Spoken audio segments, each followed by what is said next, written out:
Қазақ эстрадасының жұлдызы Ернар Айдар елімізде енгізілген карантин режимін бұзғаны үшін құттықталды. Өнер иесі бір бөлмеде 12 адаммен жиналып, тікелей эфир кезінде ұтыс өткізген.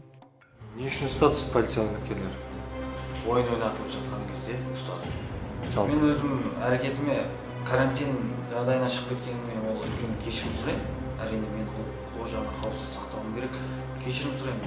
Әрине ол көрініп тұр ғой, неге тікелей эфир барлығы тікелей эфирде болды, барлығы көріп отыр бұл жерде.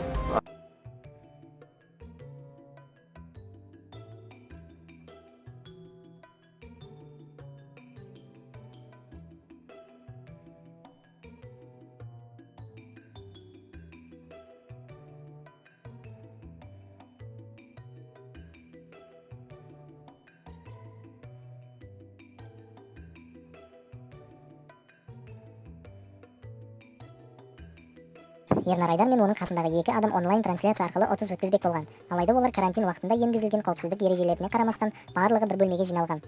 Нәтижесінде бір топ азаматты экономикалық тергеу қызметкерлері ұстады. Анықталғандай, полиция бұл жағдайда қамауға алынған адамдарға карантин режимін бұзғаны үшін шаралар қолдануға ғана құзырлы. Оқиғаға қатысты әкімшілік хаттамалар толтырылып, іс материалдары Алматылық сотқа жіберілді. Желіде ұсталған азаматтардың кешірім сұрап жатқан видеосы тарап кетті.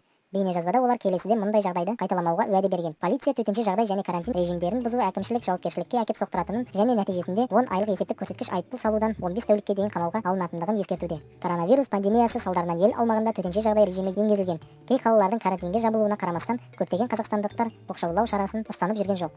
Мәселен, жақында Алматы облысында төтенше жағдай режимін сақтамаған бір топ адам ұсталды. Қапшағай тұрғындары карантин кезінде туған күн тойлаған болып шықты. Шектеу талаптарына бағынбағандар жауапкершілік тартылып жазаланады. Отандық шоу-бизнес өкілдері де желіде көпшілікті үйде отыруға шақырса да, төтенше жағдайлар режимін өздері бұзып жүр. Өткен аптада тележүргізуші Аша Матайдың жолдасы әнші Арман Қоңырбаев Алматыдағы төтенше жағдай кезінде лаунж-барлардың бірінде көңіл көтергені үшін құрықталған болатын. Өнер иесі барған мейрамхана тек сенімді клиенттерін кіргізіп, өз жұмысын жалғастырып келген.